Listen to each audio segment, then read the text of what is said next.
ముఖ్యమంత్రి పీఠం ఆయన కోసం పుట్టిందా లేక ఆయనే ఆ పీఠాన్ని తన ఇంట్లోని సోఫాగా మార్చుకున్నారా అన్నది ఇప్పటికీ అంతుచిక్కని ప్రశ్న. నితీష్ గారిని చూస్తుంటే ఆయన గెలిచినా ఓడినా కూటమిని మార్చినా ముఖ్యమంత్రి పదవి మాత్రం ఆయన వదిలి వెళ్లడానికి ఇష్టపడదన్నట్టుగా ఉంటుంది. 2000లో బీజేపీ మద్దతుతో తొలిసారి సీఎం అయ్యారు. కానీ కేవలం 7 రోజుల్లో మెజారిటీ నిరూపించుకోలేక రాజీనామా చేశారు.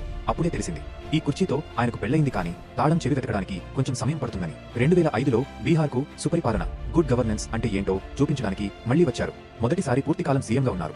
అప్పటి వరకు బీహార్ను ఏలిన లాలూ ప్రసాద్ యాదవ్ గారికి రిటైర్మెంట్ ప్యాకేజీ ఇచ్చేశారు.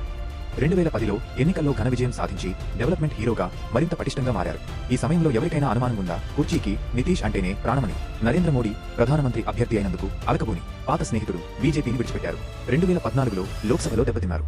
అప్పుడు కాసేపు ఆ కుర్చీని తన శిష్యుడు జితన్ రామ్ మాంఝీకి ఇచ్చి వెనక నుండి రిమోట్ కంట్రోల్ ఆపరేట్ చేశారు. కొద్ది నెలల్లోనే మళ్లీ ఆయనే సీఎంగా ప్రమాణ స్వీకారం చేశారు. 2015లో మహాగఠబంధన్లో ఆర్జేడీతో కూడిన కూటమి చేరారు. రాజకీయాల్లో శత్రువులంటే కేవలం తాత్కాలిక విరామం తీసుకున్న స్నేహితులు మాత్రమే అని నిరూపించారు. 2017లో ఒకే రోజు రాజీనామా చేసి సాయంత్రానికల్లా మళ్లీ బీజేపీతో ప్రమాణ స్వీకారం చేశారు. ఆ రోజు బీహార్ గవర్నర్కి కూడా ఓవర్ టైం చేయాల్సి వచ్చింది. ఈ స్పీడ్కి బుల్లెట్ ట్రైన్ కూడా సిగ్గుపడింది. ఈ స్టైల్తో ఆయనకు పల్టీరామ్ అనే బిరుదు లభించింది. 2020 ఎన్నికల్లో ఆయన పార్టీ జేడీయూ కన్నా బీజేపీకి ఎక్కువ సీట్లు వచ్చాయి. అయినా సరే బీజేపీ ఆయనకు ముఖ్యమంత్రి పదవిని ఇచ్చింది.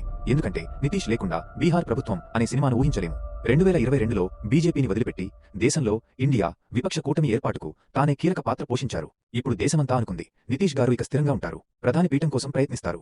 అయితే లోక్సభ ఎన్నికలు దగ్గర పడుతుండగా ఇండియా కూటమికి షాక్ ఇస్తూ మళ్లీ బీజేపీ దగ్గరికే వెళ్లారు. బీహార్ రాజకీయాల్లో ఆయన ఒక యాంటీ గ్రావిటీ ఫోర్స్. ఎంత దూరంగా వెళ్లినా తిరిగి కుర్చీ వైపే ఆకర్షించబడతారు. 2025 ఎన్నికలలో ఘన విజయం సాధించి 10వసారి ముఖ్యమంత్రిగా ప్రమాణ స్వీకారం చేశారు. భారతదేశంలో ఈ రికార్డును ఆయన తప్ప ఎవరూ అందుకోలేరు. 8, 9, 10 ఆయనకు నచ్చిన సంఖ్యలో ప్రమాణ స్వీకారం చేస్తూనే ఉంటారు.